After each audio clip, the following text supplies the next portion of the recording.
Assalamualaikum everyone. I hope you are fine and doing your job very well. Today we are going to discuss about an important topic, constitutional amendments and judicial independence.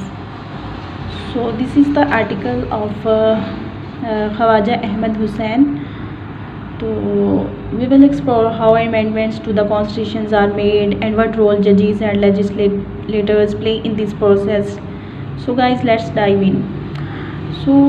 इसे हम divide करेंगे 3 sections में और उसे उन 3 sections को लेके चलेंगे कि फर्स्ट है the oath and amendments, second the validity of amendments, then concerns about the 26 amendments.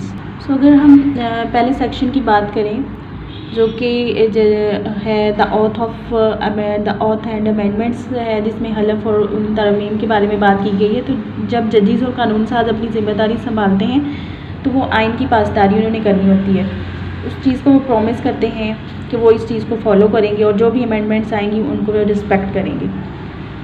तो इसी तरह उनका ये होता है कि वो आइन नहीं बल्कि इसमें की जाने वाली तब्दीलियों को भी रिस्पेक्ट करेंगे और किसी तरमीम को जो कानूनी हैसियत हासिल करने के लिए इस पार्लियामेंट के दोनों ईवानों में 2/3 अक्सरियत से मंजूर होना चाहिए और सदर की मंजूरी भी इसमें ज़रूरी होती है।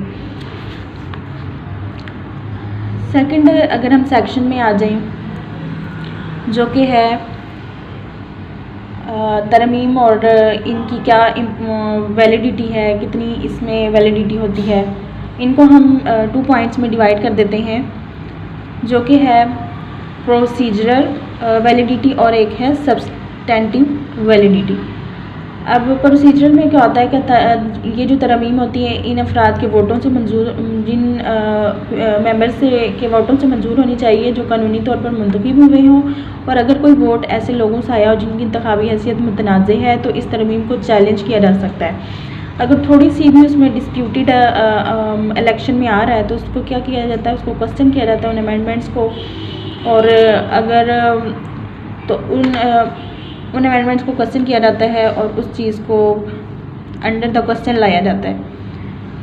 लेकिन अगर हम बात करें सब्सटेंटिव वैलिडिटी, इसमें क्या होता है कि अगर प्रोसेस सही भी हो गया ना तो तब भी तरमीम की जो भी मटेरियल है उसको चैलेंज किया जाता है। जैसे कि ये 21st तरमीम ये हुई थी अमेंडमेंट, तो इसकी भी जो जांच है वो सुप्रीम कोर्ट ने की थी, जिसने फ़ैसला दिया था कि पार्लियामेंट आइन की बुनियादी खसूसियात जैसे जमहूरियत या अदलिया की आज़ादी को तब्दील नहीं कर सकती। अब अगर हम बात करें अपने थर्ड सेक्शन की तरफ आ जाएं, ये section of the chief justice है।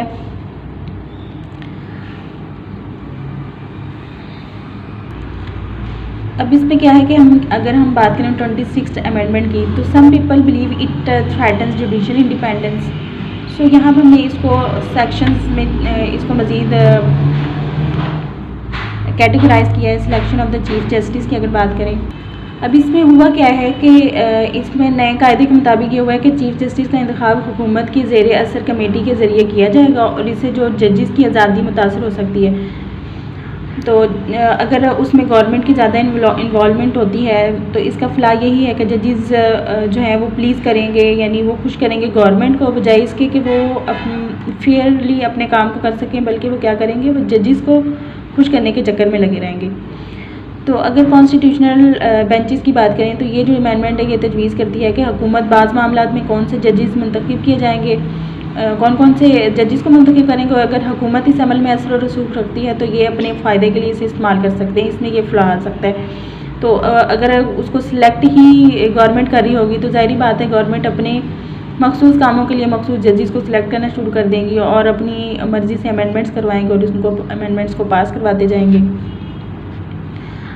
अच्छा, अब नेक्स्ट हम बात करें परफॉर्मेंस एवेल्यूशन है। इसमें परफॉर्मेंस पे क्या असर पड़ेगा जजेस की, तो ये बहुत ज़्यादा इस पर इम्पेक्ट पड़ेगा इस चीज़ का कि इन अमेंडमेंट से हाई कोर्ट के जो जजेस की सालाना कारदगी है उस पर जायज़ा भी लिया जाएगा जो हुकूमत के ज़रिए लिया जाएगा, और इससे जजेस की आज़ादाना फ़ैसले करने की सलाहियत मुतासर हो सकती है। तो वो इंडिपेंडेंटली कोई भी डिसीजन नहीं ले पाएंगे, बल्कि वो उस चीज़ को जो है वो कंसीडर करेंगे कि हुकूमत, ज़ाहिर बात है अगर हुकूमत हमें सिलेक्ट करिए तो हम हुकूमत को खुश करेंगे। तो ये इस तरीके से ये चीज़ का कॉन्फ्लिक्ट आ जाएगा। सो एंड पर अगर हम इसको कंक्लूड करें तो यही है कि तरमीम वैसे होती ज़रूरी हैं, वो होती हैं, हर चीज़ में अमेंडमेंट्स आती रहती हैं, लेकिन इन्हें अदलिया की आज़ादी को मुतासर नहीं करना चाहिए। जजिस को हुकूमत के असर और रसूख से आज़ाद हो रहना चाहिए ताकि वो इंसाफ के फ़ैसले कर सकें। सो now that we have explored the implications of the 26th amendment on judicial independence, so your thoughts are regarding this 26th amendment? Do you believe that maintaining an independent judiciary is more important than the government's influence in these matters? So comments में आप ज़रूर बताइएगा इसको yes and no में कि क्या ये amendments जो हैं, ये जुडिशली जो अमेंडमेंट्स आई हैं, ये किस तरीके से इन्फ्लुएंस कर सकती हैं। आप अपने कमेंट्स भी दे सकते हैं below, and yes and no में भी इसको आंसर कर सकते हैं। So stay tuned and we will meet in next video. तब तक के लिए अल्लाह हाफिज़। और अगर आपने सब्सक्राइब किया हुआ है ऑलरेडी चैनल को, तो आप सब्सक्राइब शेयर कर सकते हैं, और अगर नहीं सब्सक्राइबर हैं तो आप सब्सक्राइब कर सकते हैं। थैंक्स।